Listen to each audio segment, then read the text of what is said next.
for whatever reason it was, whether Shabbos, to have a baby, to go to the moon, it doesn't really matter, I'd get fired. My only responsibility would have been to that pitch and to creating the best work possible to win that brief. It had been a rather mad week leading up to it. Sunday I had a wedding in London. Monday drove to Antwerp for a wedding there on Tuesday. I drove straight back to London for another wedding there on Wednesday.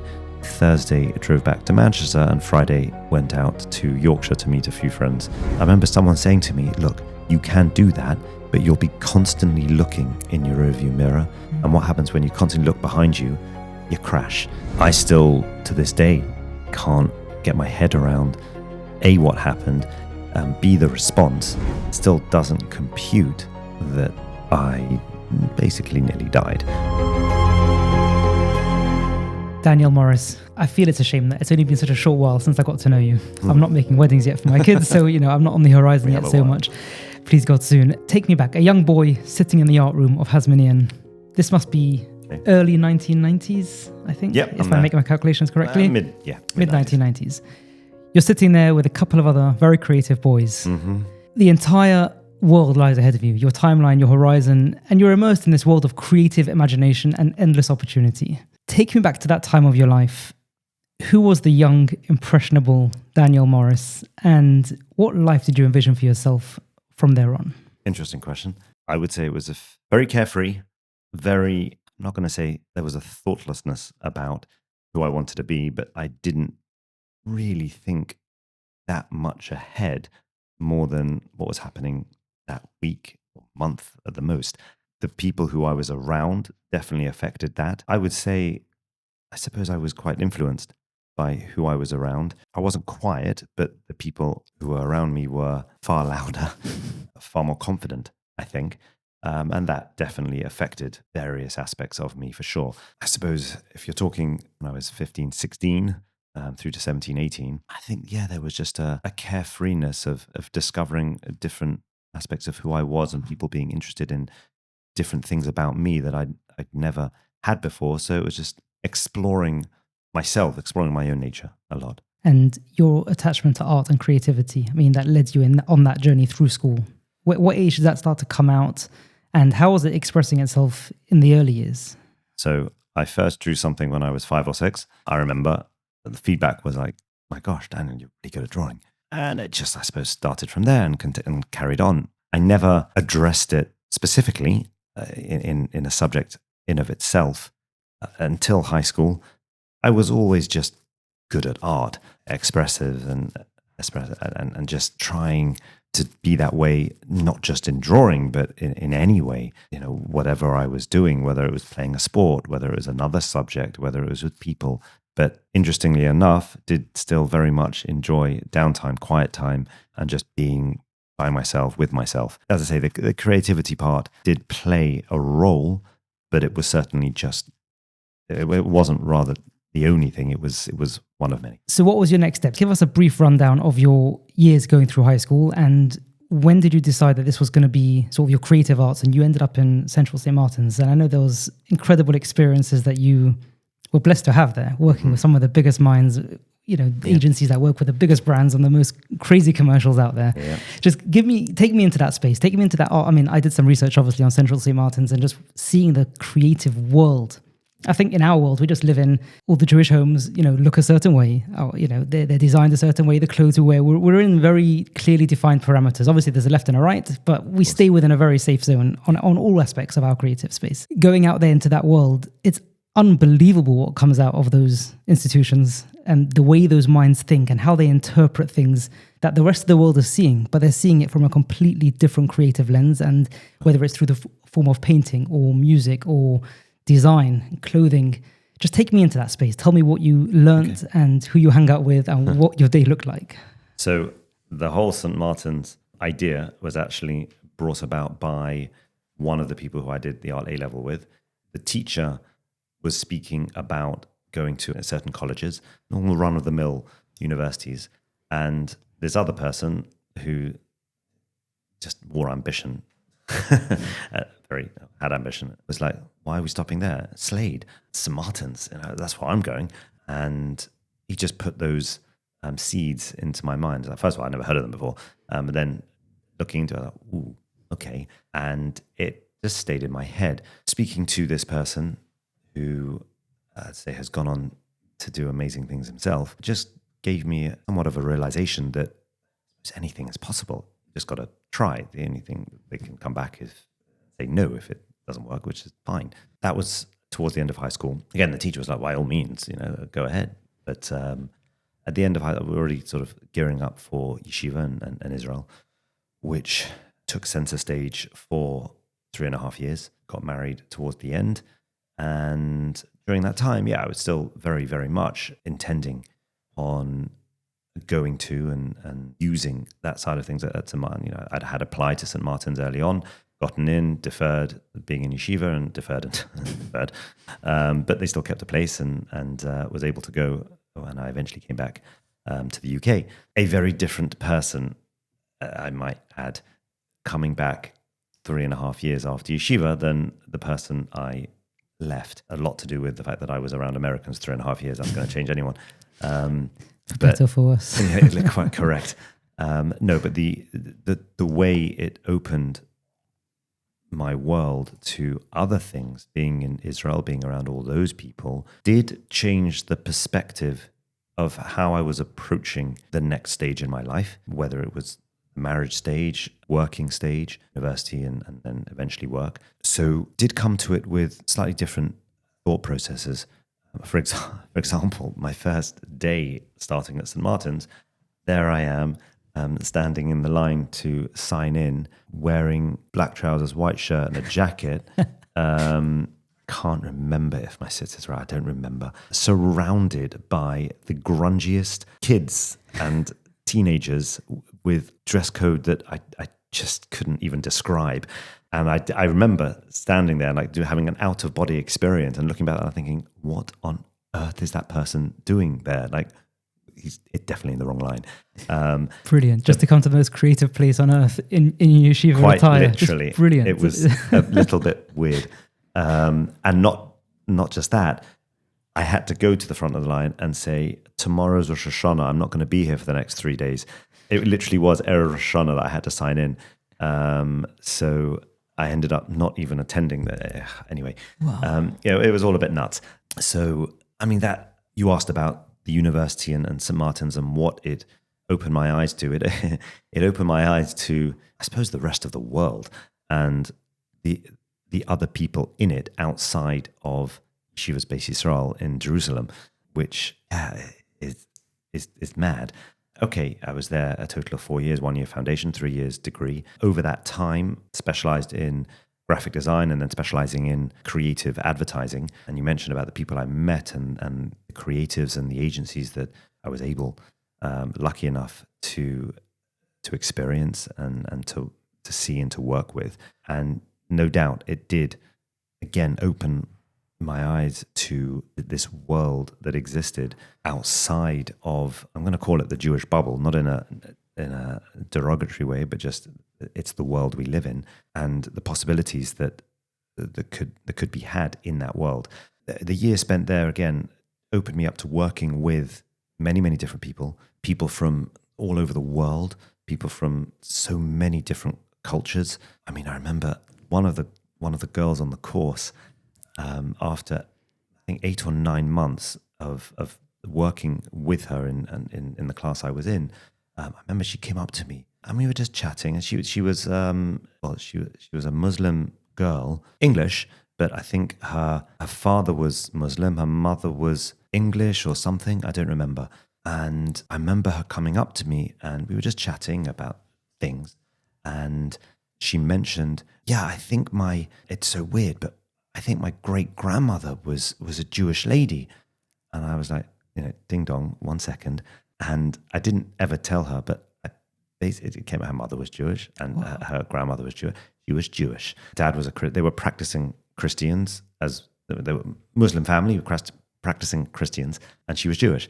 So it's like a bad joke. Literally, yeah. And I just, and looking at her, I mean, she had no connection to anything religious whatsoever, but she was just, I can't believe that. We were connected in some way. I'm like, I think more ways than you think, darling.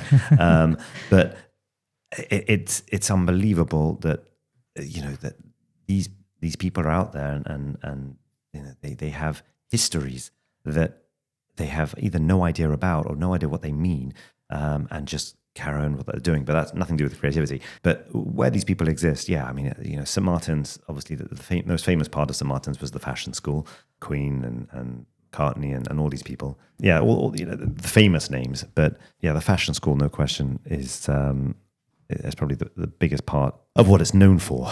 But me being part of the graphic design and then, as I say, advertising, still, it had tremendous kudos and gravitas in the markets that it was in. And there's no question that it gave me massive inroads to places that I never would have experienced and people I wouldn't have ended up working with, for sure. Go on, tell us some of those places. So when specializing in advertising, I ended up working with a lady by the name of, one of my tutors was Maggie Suter.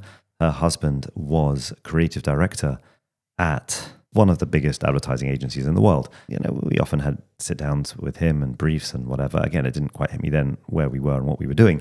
So you were going into their premises to experience that, right? Yes. We went into Mother. We went into different agencies like Iris, I think Asachi's, all of these places. Household names in any household, really. Meeting creatives who had thought of and made some of the most famous advertising ever made, which again, it didn't quite hit you then while you were being set a brief that this is who these people were. But I think just having that and going through that as well, in looking back in hindsight, has definitely shaped a part of the creative world that I am now part of. Which we'll get to. We're going to get to that. In terms of you sitting with people who are masterminding, video forms of marketing and web forms of marketing, you were in the graphic design space. Yeah, graphic design. Started the degree was a graphic design degree, but you specialize. Got you. So graphic design was the first year. Second year, you already specialize in the area you want to be in. So I specialize in creative advertising. Right. Got you. So that's where I stayed. That's the big OOH campaigns, that sort of thing, massive brands putting out. Well, I mean, we weren't doing that. No, you weren't. That's the lane that you would have. Yes, you were pursuing that. Correct. Right. That's where I wanted to be. I wanted to be a creative in an advertising agency. Whether it was they work in teams, copywriters and art directors. So I still not sure which one I wanted to be. Ended up doing neither. Right. But yeah, at the time in university, that was the career path that I wanted to take. Fascinating. Yes. And you were open to anything at that point. I mean, you weren't looking to settle in a local community sort of environment. This was the space you were learning from and wanted to set yourself up in. Yeah. Just like people will go to a top 4 accountancy firm or a lawyer's firm. I wanted to be in the creative advertising. Love it. Which, again, that doesn't really happen in the Jewish world we live in. But tell us what happened. What was when did that journey come to an end in terms of your studying? Where were you up to in life at that point? And I'm really curious to know, when did you pick up your first camera? Okay. So camera was picked up in high school as part of my year level. Part of the coursework that I was doing needed... That's the photographic side of things, and that's when I bought my first camera, so to speak. Didn't do much with it after A-levels, as I went to Yeshiva and just put it away. Came back, used it again a little bit in university, but not very much. Where the path changed from being a creative in an advertising agency to something else was towards the end of my degree. I realized that trying to mix the creative world of advertising with the Jewish world that I wanted to be in was impossible. For the simple reason that the way advertising world works is you have a company, let's say Coca-Cola, for example. They need an advertising campaign. They give a brief to several agencies who will pitch for it. That pitching is probably one of the most stressful things that these guys will ever go through in their lives. And they spend 24 hours a day, 7 days a week doing it for as long as needed. It could be a week or 2 or 3 weeks. They don't stop until that work is done. That's the pitch stage. That's the pitch stage. Wow. And now, some are contracted, so I realize that doesn't happen for everything. But I realized that aspect of being a creative was absolutely tied in to the job. And that meant working all day, every day. So Friday, Shabbos, Yom Tov, and there was no way around it. If I was part of a creative team on that pitch, I couldn't rock up and say, "Oh, I've got to leave early at Shabbos." It doesn't happen. Meaning it's a built-in sense of urgency to the requirements from these brands. There's no. It's not even an urgency; it's that the work had to be done. And if I left, for whatever reason it was, whether Shabbos, to have a baby, to go to the moon, it doesn't really matter, I'd get fired, because my only responsibility would have been to that pitch and to creating the best work possible to win that brief. Right. It could be a brief that was worth £1,000 or worth £1 billion. It didn't really matter. The agent, that's what it was required as a creative at an agency. The work was then, it was only then, and it had to be done. Got it. Then. Got it. There wasn't a choice about things. You must have been gutted once that realization came into focus for you. I mean, I would assume. No. I was. There was a relief as well, because the pressure of that job is huge. I mean, it's all roses when you see these amazing campaigns, but 99% of the advertising work that's produced is rubbish, and that's down to the client not being able to see what needs to be done. That's down to the account holders at your own firm, own agency, listening to the client and not the creative. So there's battles going on everywhere. But ultimately, the buck did stop with the creative. And if they weren't doing what was meant to be done, then they would, as I say, get moved over and passed over and whatever. Fascinating. Okay, so take me to transition period. You've realized this ain't the place for a good Jewish boy. Yep, basically. And you've got to make a sacrifice, which you're saying, again, you've got your family life that you've got your eyes on. It's not just about... Correct. So you asked where I was up to, actually. Yeah. So where I was at the end of university, so I was coming to the end of university with 2 children and the need to support them, family, and really get an actual job. So I quickly looked around to see what opportunities and what options I had. Long and short, ended up working for what was then a creative recruitment agency called Major Players, who were based in Covent Garden. And funnily enough, they looked after the people I wanted to be. So I ended up being the recruitment agent, the person who found jobs for the jobs you were dying for. Exactly. Gosh. I ended up actually getting jobs for some of my old classmates. But again, it had that role itself. I know people think recruitment agents, they're just a certain type of person. But again, which generally they are, I'm not going to lie. But it was different due to the type of people that I was interviewing, the type of roles I was filling, and what the job entailed. I mean, I think a year or 2 years into the job itself, we created a whole awards for new graduates trying to get into the industry. We called it the Shelf Awards, which was the idea came from having a shelf to put all the actual awards on.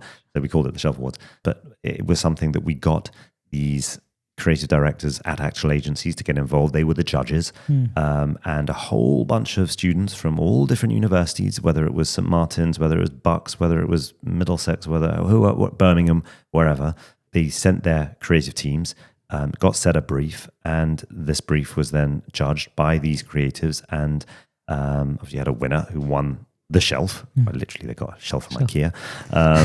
And either the yellow pencil or the shelf. Correct, yeah. Well, they're hoping somewhere to put that yellow Not very pencil. creative, mind you. No, well, what can you do? Only a recruitment agency. But that was something that was really very, very interesting. So I went from being the creative to sort of judging creative work on a daily basis, which I did find as interesting. So it kept me very much in touch with that world. I stayed there for 4 years and then moved from there, interestingly enough, to a Jewish charity that wasn't creative at all. That lasted not very long, maybe a year and a bit. What was your role there? I was, again, marketing, but it was sort of head of marketing, but it was a tiny little place, 3 or 4 people, and it wasn't what I thought it was going to be for many, many reasons. But during that time is when the camera got picked up again, and I started having fun and getting asked for little things, engagements, bar mitzvahs. Again, we're going back to early 2000s, so 2006, 7, 8, where digital photography was still just kind of kicking off. And for Jewish photographers in London, there weren't that many. I mean, David Chesson was coming to the end of his career. White weddings also, not that kind of, and there weren't very many people out there. So there was a window, a very, very big window, which I saw, and me and my wife spoke about it, and we just decided to go for it. And that was in 2010, where I quit the job that I was in and went full-time photographer. Was that a scary step for you, leaving employment?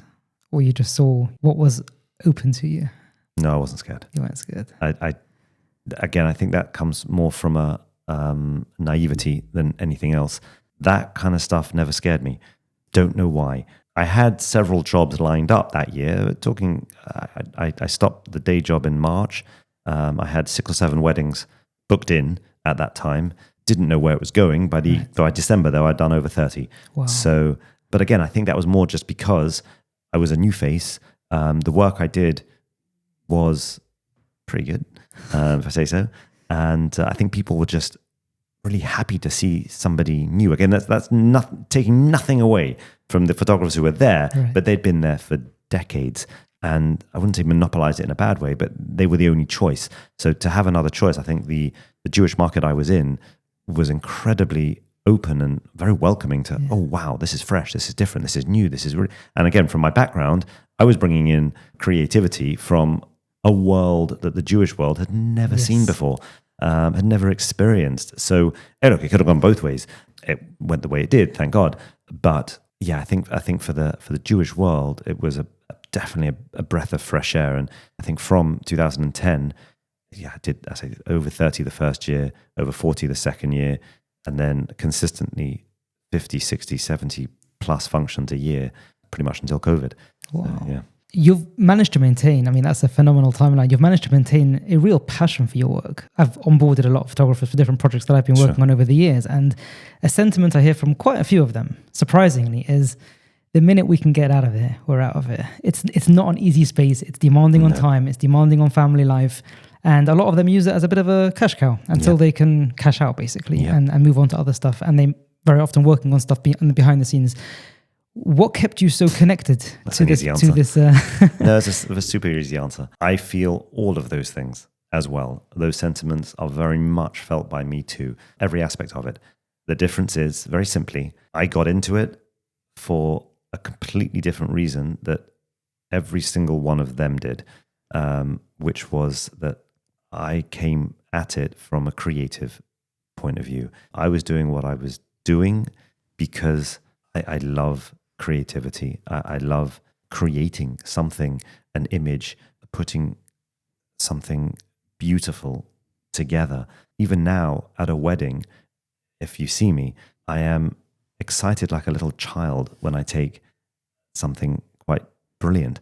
And that, I suppose, has always kept this little fire burning. It's definitely that side of things. Like even now, going on holiday, well, I go on holiday much better when I go on holiday. The big one. Yeah, exactly. I take a camera, and I take a very specific camera with a very specific lens because I know what I can get with that. And I want to try and get something amazing. I'm not just using my phone.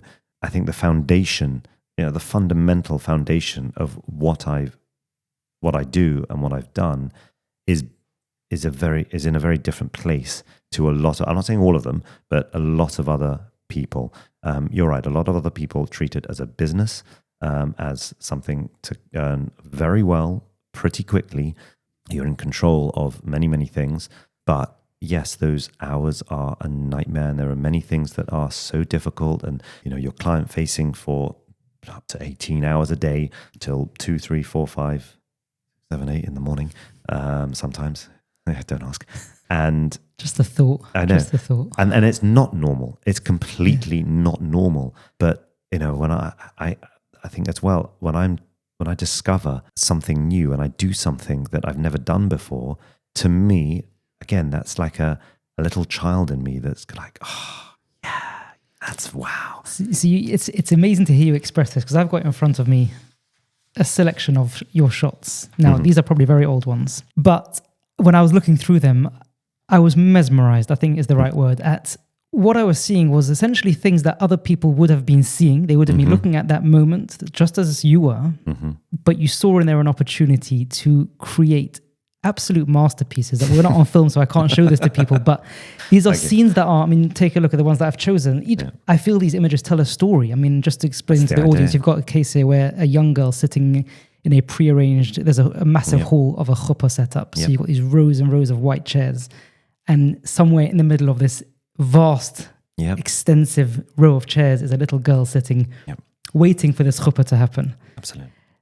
It's a story. Absolutely is. And so many others like this. Correct. I mean, you've got here the case of this boy juggling and the way you've stood, how you've positioned it, the color grading.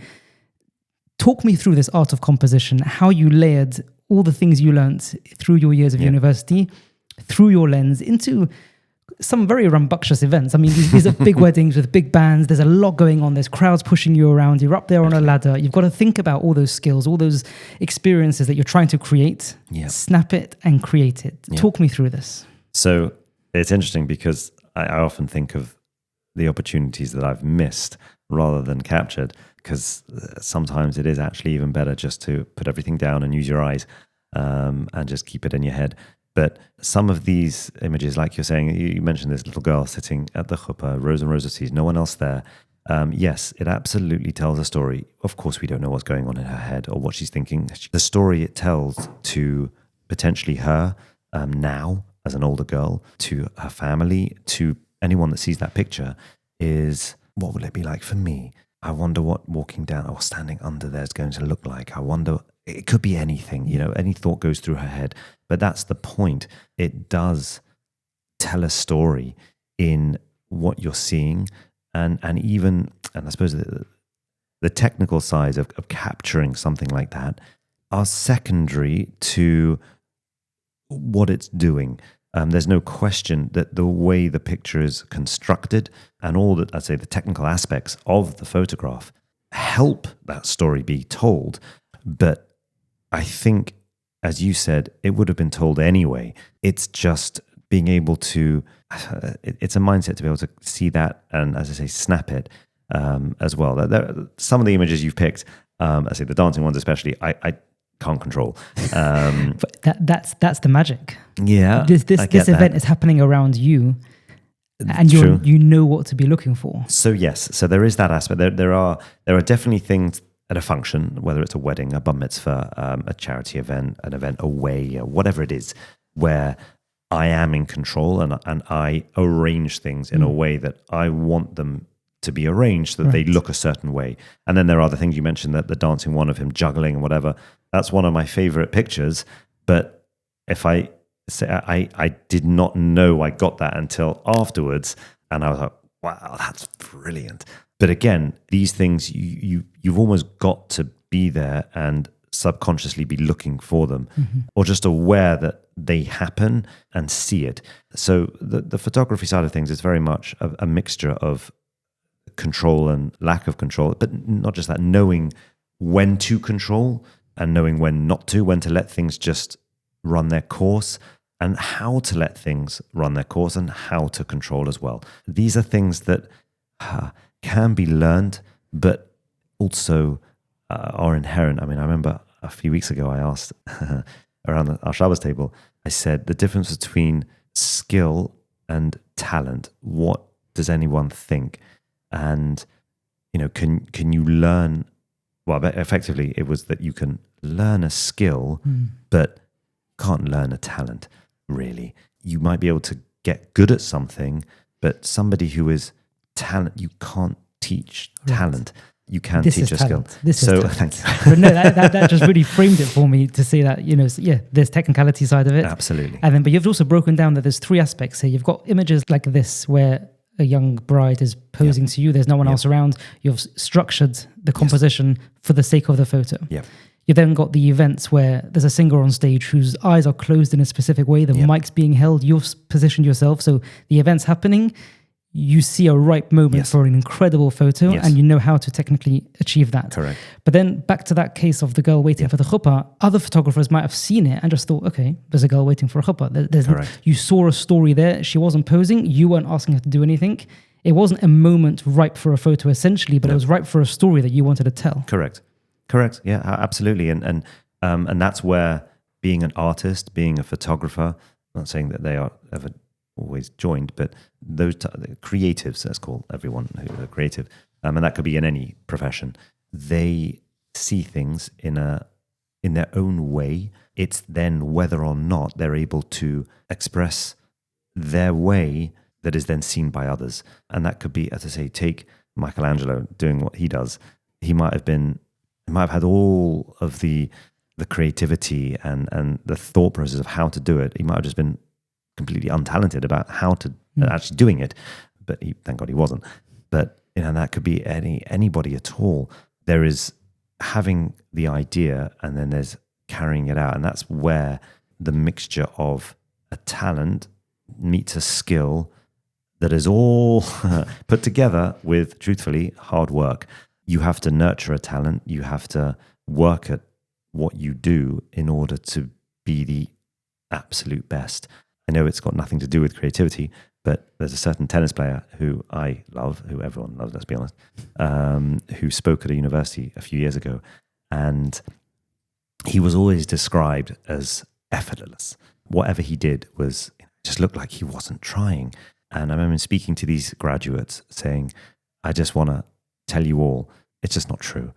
What you saw looked like I could just came off. But what you didn't see was all the work that I put in the months and years, training, day in, day out, for hours and hours and hours off the court. What I produced on court was because of what I did off court. So there's very much the same here. Yes, what you've picked out are 8 pictures that are all lovely, but they wouldn't have happened to anybody if there wasn't work put in originally to learning how to see, what to see, how to shape, where to be. All of the things that you mentioned are integral to that picture. It's not one little thing. You can't just say it's just talent. It's not. There are many aspects. That really shines through. I mean, and on top of all of that, we've spoken earlier about you are almost required by the Baalei Samcha, the people making the functions. You become the conductor for the atmosphere, for the experience. For some reason, for better or for worse. They all hang on very often. It's hung on the photographer to set the tone, to calm people, to excite people, to create the atmosphere out of people, to bring out the best of their photos. Talk me through that part, because yes, you can have somebody who's brilliant at holding a camera, but if they're not great in front of 70 people to get them all stationed up and lined up and smiling, the personality that one has to build to convey all that and build all that. Where did that come into play for you? That's a very good question. The personality side of it, the way in which a public arena was handled, the way in which people were handled, was an aspect of the photography job that hadn't come into play before in anything else that I'd done. I didn't know I could do that, but there's no everyone does something like that in their own way. You'll have photographers who are super calm, super laid back, but almost, you could say, dismissive of it as well. You could have photographers who are really het up and everything, but they'll produce incredible work, and then everything in between as well. I, as a personality, as I said right from get-go, I mentioned at the beginning, very laid back, very carefree, very easygoing. So I tapped into that, at the same time tapped into an assertiveness that I have, an authoritativeness that I have, also using a patience that I didn't know I had at all. I suppose that was the laid backness, where whatever was thrown at me was like water off a duck's back. It just went straight out and it was fine. And it just allowed me and gave me the ability to bring an aspect to the photography job that is massively important to producing the kind of work that I did. Often people would come up to me after a wedding and say, I haven't seen the pictures yet, but having you around was amazing because you were so patient, you were so calm, and it was just lovely you being around. What they don't know is that I needed a punching bag. But yeah, maybe I shouldn't admit that. But no, as in, you're still a human. exactly. It's hard work. But what I was able to do was take the frustrations and the anxieties and worries that were evidently there with other people in the room, the event, within myself, and just hold them at bay and put on this, and it was genuine aura of calmness and just, I'd say, authoritativeness and patience, that just kept this control there for myself and for all the other people, and allowed me to work in a certain way. The story I was going to mention was I do a photography for a car rally every year, Ghana. Yeah. And I remember one year we were, I think it was in Monaco, and people there just want to enjoy. You know, they've come and paid a lot of money for what they're doing, and what they donate is incredible, and what they do is incredible. But you know, having a photographer around, smile, and I could do this, and not always at the. But I remember the organizer coming up to me when we were doing the group picture, and I was moving from here to that. So, okay, so we're going to do it here. We're going to sit on the stands here. That's right, it was Monaco because it was just before the Formula One. So we went to the stands that they sit. We went to a pool. We went outside, and they just followed, and they just carried on. And I remember the organizer saying to me, "Daniel, how do you do that? Like, these people are at the top of their game. They probably run companies with hundreds, if not thousands, of people. Yet, literally, you ask them to roll over and scratch their tummy, they will. It's like, how are you doing that?"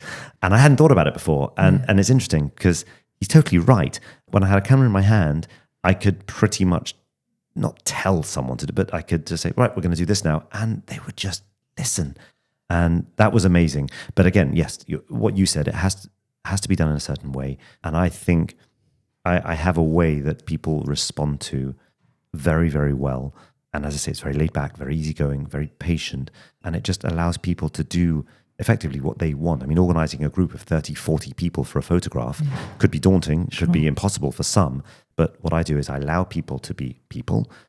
So I guide them in a way and then tweak afterwards. Again, it was something that was taught to me when my son was learning a sport, that some people need hand holding the whole way through something, and other people don't. Some just need a little push in a direction. Let them go down there, and then as they're sort of maybe going too far, guide them back a little bit. So that's pretty much how I work at a wedding. You know, and they're all adults, most of them. Again, a little bit, but I'm saying parents and adults can look after their kid. They don't need to look after them. Yeah. So they'll get themselves arranged, and I'll tweak.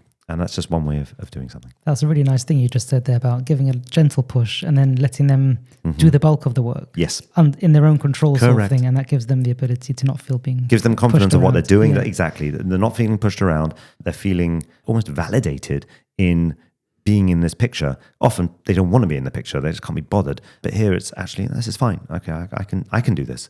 As opposed to being told what to do. No one likes being told what to do. So I'm not telling them what to do. I'm slowly, like you say, pushing and guiding. So just adding a third layer to what we discussed earlier about the technical, the creative, and now it's the emotional and mental state of mind, the presence of mind to be there and to just keep chilled. I mean, I watch the photographers at these places and you see how many lights they're keeping track of and the SD cards and the batteries and the anxiety levels of somebody who would tend to get nervous for these sort of things. It just must build an amount, and you're constantly pushing that back and holding it at bay. The words that you use, holding it at bay and dealing with it.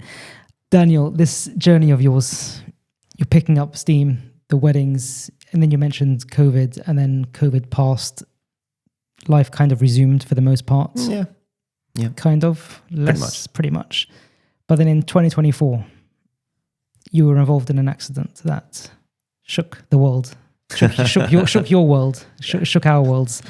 Take me back to that moment. And again, when we spoke a few weeks back, you know, the seemingly craziest part of it was that there was no one else involved. It wasn't another vehicle or another cyclist, or it was you and God, essentially, which it's an eerily scary part of the story. Absolutely. But take us back to maybe the build up just before then, where things were up to and what took place. So another part of me is I am an avid sports person, whether in the younger years it was football, tennis, cricket, and a little bit of riding, but not much. And that turned into a lot of cycling. And then after, must have been about 25, 30, that became more and more and more.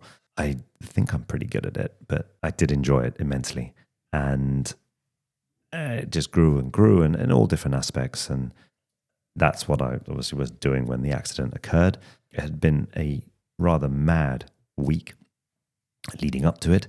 Sunday, I had a wedding in London. Monday, drove to Antwerp for a wedding there on Tuesday that finished at 2, 3 in the morning. I drove straight back to London for another wedding there on Wednesday. Thursday, I drove back to Manchester, and Friday went out to Yorkshire to meet a few friends who were coming back from a wedding in Gateshead to ride with them in Yorkshire. I'd never been in Yorkshire. I was very excited. Of course, me being me, I'd pushed far too much and had far too much confidence in how much strength I had, and not realizing possibly the way that the tiredness that was somewhere in me was going to settle in. The accident itself, while I was by myself when it happened, the people I was with weren't too far behind. But yeah, it all occurred when I was all riding alone. I have no recollection of it. That memory has been totally erased from about half an hour, 45 minutes before the accident, and only really have any memories of anything a day or so later. And even then, the next 2, 3 weeks, I don't have memories of at all. So effectively, I crashed on my bike. It wasn't a normal crash. I was coming into a town not far actually from the end of the ride, coming down a hill, came into the town that had a big green area in front of me. The road went around the green.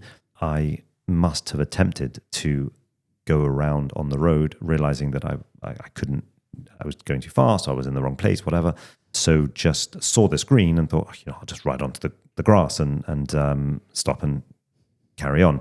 Too late. I must have realized or something that there was actually a metal chain surrounding the green to stop cars parking on it, I guess. And my bike hit that very fast, and I was thrown a long way, 15, 20 meters. Landed and broke a lot of things.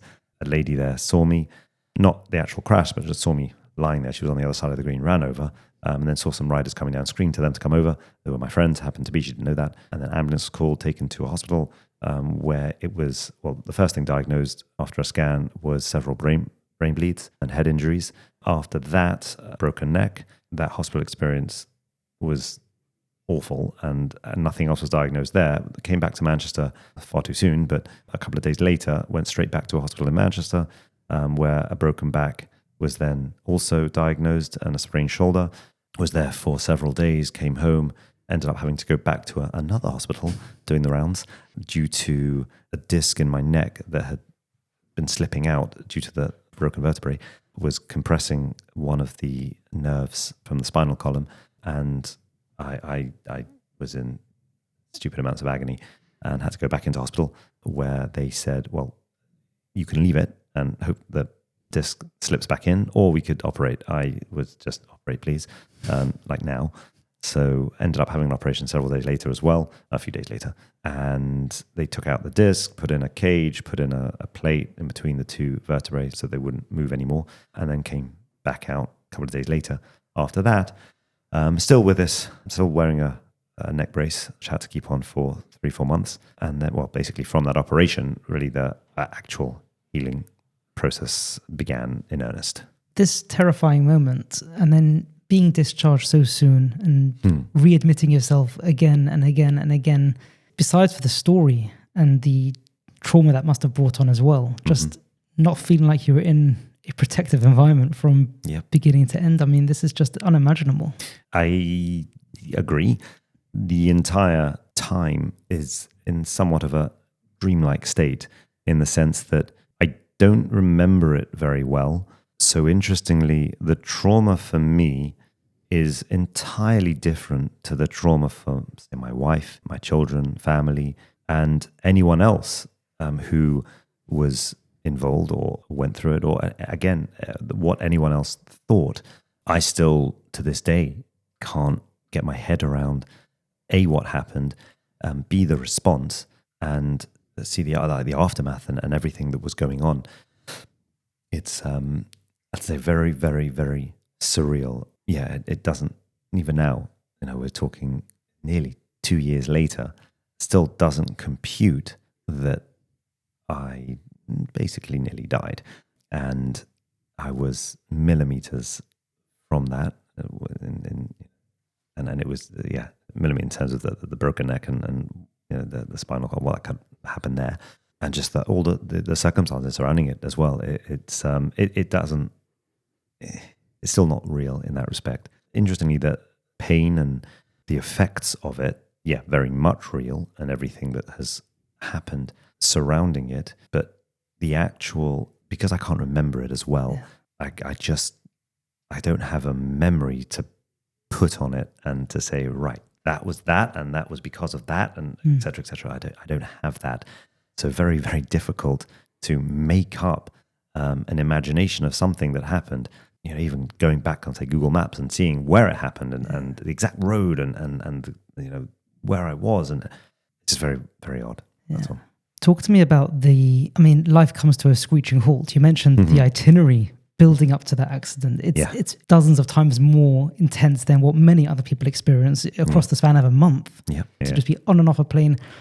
And the contrast between the speed you were going in terms of life and that Friday afternoon. The certainty and I suppose a certain layer of security builds up in people's lives as work goes on and life progresses. You just get secure. You're driving down the roads you're familiar with. You're doing the daily things. That's very much part of life. There's a certain security that just comes with it. And in moments like these, the helplessness and how that all breaks away and unfolds. Take me through that experience from that perspective of what life looks like after such a massive change of speed. So first and foremost, I didn't realize how vulnerable I was. That's number one. I didn't realize what I'd done, to the point that a close friend whose wedding, you mentioned, I had a very busy schedule coming up. This happened on June the 28th. July, I had 11 functions. One of them was a week later for a very close friend's daughter. He got a message from my wife explaining or saying what had happened, which he said he just broke down on the spot. He then got a message from me a day later saying, "Hey Mark, hope it was okay. Yeah, I had an accident, but I'm okay. I'll see you next week for the wedding." To which he then didn't respond to me, but wrote back to my wife and said, "What's going on with Daniel?" And she's like, "What do you mean?" It's like, "Well, he just messaged he's going to see me next week at the wedding. What's going on?" So the reality for me wasn't real. I didn't know really the repercussions of what I'd done. I didn't understand the repercussions of what I'd done. It didn't sit in my head what had happened really, and it didn't for several months. I just thought, I've crashed on my bike before, I've injured myself before. Thought, okay, time to heal and then back on with life. Not realizing that this crash had not just crashed my bike, I'd broken apart my life. And it wasn't just my life. Again, I didn't realize this at the time. I had broken apart my wife's, my children's, my family's, and reaching further afield, no doubt. And this, as I say, only came to a realization several months later, mainly due to, not mainly, but due to injuries, due to the way I am, the mindset, the thought processes, everything. It just didn't quite settle what had happened for a long time. Straight away, within a couple of weeks already, I was saying, right, what am I going to do now? Because I need to be busy. I need to be doing stuff. I'm not a workaholic, not in the slightest, but I need to do things. So straight away, I started thinking, right, this is what we're going to do. We're going to come up with this idea, that idea. And they weren't very good ideas, but it was just more, I need to be doing something. And yeah, I'm not going to lie, photography was, to me at that time, not on the cards. I thought about the injuries that I had and what that meant, and I just couldn't see myself working like I did, which therefore made not want to do it because I couldn't give 100%. And when I do something, I like to be able to give as much as I can. And I do remember someone coming in and saying, "Oh, do this podcast, do a short videos," and I said, "Yeah, but I need to do it this way and that way." Then it doesn't need to be that good. Look, I made this on my phone the other day and I posted it and I've had 2,000 views and blah blah blah.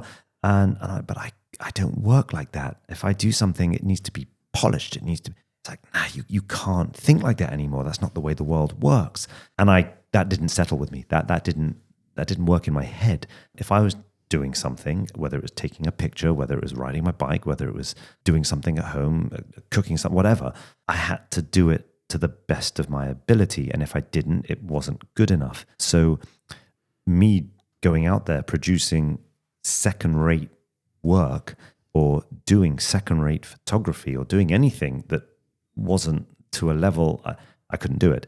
So that's why I discounted photography for quite some time. It was a conscious decision that I didn't want to do something half-heartedly, Right. which, again, in hindsight, has made me realize that there is nowadays in today's society or whatever, you can't do something completely the way you want to because it doesn't work like that. In terms of what you know now versus what you knew then, you've mentioned this period of time where things were fuzzy, things were blurry. Mm-hmm.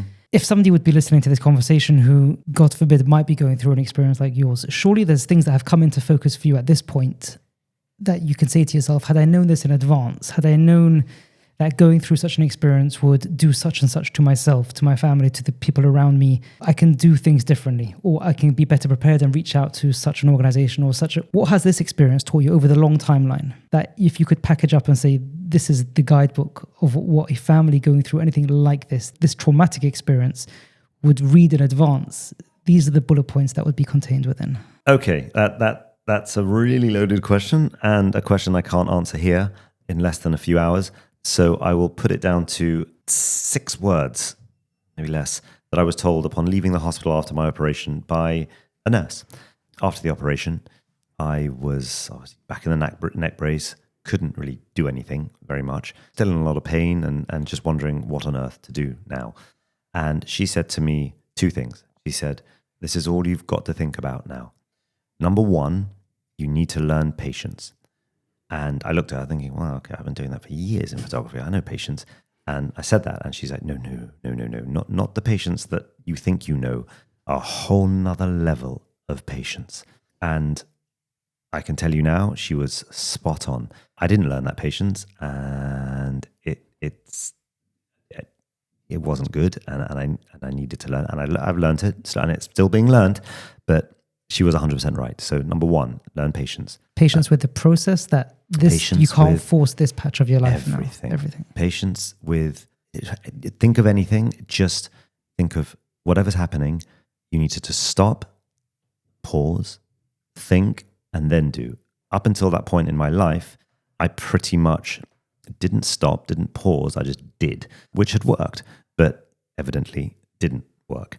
So I needed to do that. And as I say, that was a huge bit of advice that I didn't take on board for a long time properly, or didn't give it the space or patience that it needed for it to really be understood.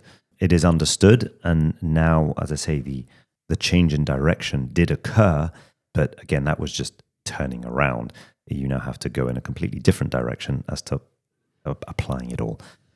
So that was the first bit of advice. The second bit, which is also huge and something I hadn't really done for a long time, was that she said, learn to ask for help. To which immediately I thought, okay, that one's a little bit trickier because I like to do things by myself and I like to just get things done and I like to research and fix and yeah, when I needed people, I would go there. But she said, this is different. You're not going to be able to really go to the toilet by yourself for a while. You're going to need to ask for help. I don't think she might have realized how much help was needed with not just physical things, but we're talking everything mental. Maybe she didn't mean that, I don't know. But there's no doubt that those 2 things, patience and asking for help, are absolutely integral, not just to when you've had an accident, but to every moment of your day and life, applying those things. So, you asked what's changed and what's going to be applied. And I think just learning those 2 things would be a fundamental framework to building whatever it is you're trying to build from wherever you are in your life, at whatever stage. You could be a young kid, a teenager, newly married, an adult. You could be 40, 50 years old. Once you understand a couple of these things, you're able to build from there, I think. I say, took a long time to learn that, but I think once understanding it, and by the way, asking for help, also, it doesn't mean you can't disagree with the help that's being given, more just being open to there being other opinions, and that those opinions are right in as much as the ones you have are right. You could have two people, two different opinions, and they could both be right, but it's being open to that and understanding that someone else from a different perspective is going to think differently, and being okay with that, and understanding that they might be right seeing you in the way that you are. And that took a long time, as I say, to settle in and to be understood properly. It's really forced you into this definitely forced, vantage point to 100%. See things differently, understand things differently. Absolutely. And the way you explained patience there to me was almost like a level of submission, just letting things go at their own pace, not at the pace that I might want for myself, but things are going to happen beyond a level of control that you've got. Absolutely. And as I say, some people have it internal. I mean, he's now 10, but I remember talking to my little boy when he was about 9 years old, and he said that's what he does with things. When something he's either angry about or upset about, he lets it just go through him and let himself deal with it, and then it will come out at its own pace. And I said to him, how on earth, what, how, what? And he said, that's just what I do, Dad. I'm like, I was like, that's advanced. Seriously. I was like, well, carry on. And if you could teach me, that would be wonderful. But I remember him saying that. So everyone is different, and everybody, of course, deals with things in very, very different ways. Another person who came to see me said, I was thinking about going back to the town that I had the accident in, and the NHS, and trying to sue them or trying to get some. And I remember someone saying to me, look, you can do that, but you'll be constantly looking in your rearview mirror. And what happens when you constantly look behind you? You crash. You veer off the road. So this person happened to go through something as well. And he said, I just put it, that happened, park it, turn around, move forward, which, of course, easy to say, far harder to do. Yeah. But if you can do that, then there's no question that facing forward, at least you can see where you're going, as opposed to having your eyes behind you the whole time. So much to unpack of the different layers of what you went from being the breadwinner, being the person running the household. Oh yeah, there's loads. Yeah. And then becoming the cared for, becoming the patient, and just submitting, just completely relinquishing. Yeah. Well, that was another role that, again, sadly, wasn't explained to either myself or my wife, that quite literally that I became a patient, and she inadvertently and without any choice became the carer. And again, in hindsight, had we been told this sooner than a year and a half later, it might very well have been able to change a lot of things, just to a mindset of this new reality and roles that were being undertaken, and would have made things different and dealt with differently, made it easier or harder. I don't know. I obviously can't say that, but just having that mindset would have definitely changed things for sure. I say we know that now, working with that now, but again, those things, like you said, were forced upon us and had to be dealt with and looked after in ways that we just weren't prepared for really. Wow.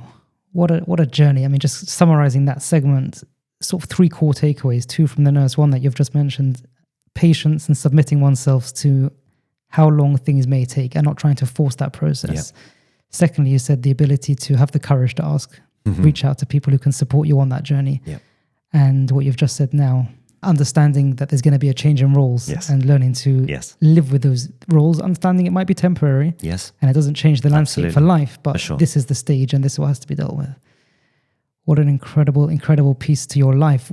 Moving ahead from that, I mean, Baruch Hashem, here we are sitting. I think MD Zaltzman told me that his wife, who runs the Tehillim group, said it was the largest outpouring of Which support again is and not- growth. It just shows. I mean, it goes to say reflect back on what you were saying earlier. The people that you touch along your journey, you're not just providing a service, but you're obviously connecting with people in a very real way, and that came back to support you in your time of need.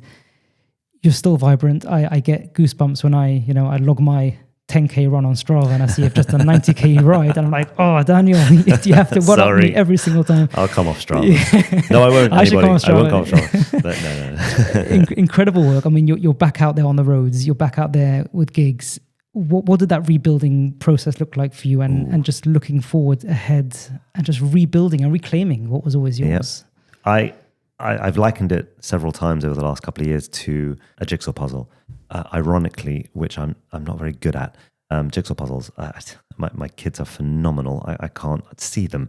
It's very frustrating. You haven't got patience now. I don't think it's a patience thing. I just can't see the blooming thing. But yeah, the beforehand, before the accident, and if you go pre and post, so pre-accident, I think I was again naively thinking that I could do the jigsaw puzzle. The pieces were there. I was building it, and it looked good. Accident happened. Jigsaw puzzle got scattered. Pieces went everywhere. And the first several months, I thought, that's fine. I'll pick them up and put them back together, which I tried to do. Unfortunately, I was putting pieces back in completely the wrong places, the wrong way around, wrong picture, wrong jigsaw, whatever it was. It was a mess. And it took me a long time to see that, well, this goes back to the asking for help, doesn't it? That I couldn't do this by myself. I needed help putting this jigsaw back together, of finding the pieces at the very least, and also not realizing that I wasn't the only one whose jigsaw had been affected and shattered, and other people also were needing to put their jigsaws back together and were trying to do that at the same time as helping me, and I couldn't help them, and a whole load of different things. So I think that now, if we use the analogy of the jigsaw still, I think the pieces are there. I think the two pieces of advice that I was given about the patience and asking for help are absolutely integral for putting back together the pieces and the picture, but it will be a very, very different picture than I had and that I thought it would be, which now I can say is not a bad thing. Yeah, the accident wasn't a good thing in terms of it being what it was as an accident, but it brought out many, many things, good and bad, that without, who knows? But it has allowed me and hopefully others to see things differently, and as I say, to paint a different picture, which is all being well being put back together slowly but surely. What that entails in the future, it's still an unknown. There is no question. I am trying to reattach myself to the photography world that I wanted out of straight after the accident in different ways, trying to find different things about it that can keep me positive, keep me excited, as well as venturing into different avenues and trying new things, but not the way I did it straight after the accident, at which I pretty much dispelled everything else and just went headstrong into something. Hopefully, I can do things more sensibly, more thoughtfully, that can allow both to grow slowly, but positively and well. And again, I can only hope that armed with this still learning, but new patience will help that. I'm lost for words, Daniel. You've shared such a beautiful tapestry of your life. I think it's a tapestry like you mentioned the puzzle analogy, which was incredible. I've never heard it before, and it puts a lot of things into perspective. But the tapestry, which is more of a common analogy, where the front looks so beautiful and behind it's complex, but that complexity is required to build what's going to show at the front.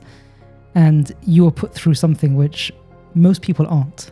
Most people just go through life, obviously the ups and downs and the challenges, but something so dramatic, so severe, something which really deconstructed everything you had been working to build. And then, like you mentioned, your role at this point of rebuilding and re-putting things back together again. And many people don't have that opportunity. That's true. And the way you look at it and reflect on it, and you've shared ideas with me outside of this recording, and to think that those things wouldn't have been born out of what you went through. And obviously, nobody wants something close to ever to happen to No, anybody. I don't recommend it. Not recommended. Don't try this at home. No, definitely not. But the idea of being able to take it and hold it in your hands, hold it at bay, and build something out of it, really inspiring and really remarkable. And my prayer, is that Hashem should give you what you need, strength, physically, emotionally, and financially, and everything you need to rebuild that beautiful picture, bigger and better than ever. If I can just add as well, I spoke about those two things. I'm going to go back to them. But the patience and the asking for help, you mentioned about this Tehillim group, which was huge, and all the people along the journey so far and that are still here and God willing will stay here. I wouldn't be here doing what I'm doing without them, whether it was people saying Tehillim, whether it was people offering help, whether it was offering advice, help in any way by words, financially or anything at all, literally anything at all. I wouldn't be able to be sitting here talking like this, doing what I'm doing without them. And that is part and parcel of, and it's not just asking for help, it's the amazing side of the community and I suppose the world that we live in, which is the ability that people can give of themselves and help without being asked. And they just do it. And I wouldn't be here without everyone's help. So again, for me, it's a thank you to every one of those people. They all know who they are. There are many, many special people out there, and I thank them greatly from the bottom of my heart. Thank you, Daniel. Really appreciate your time. That's a pleasure. Thank you.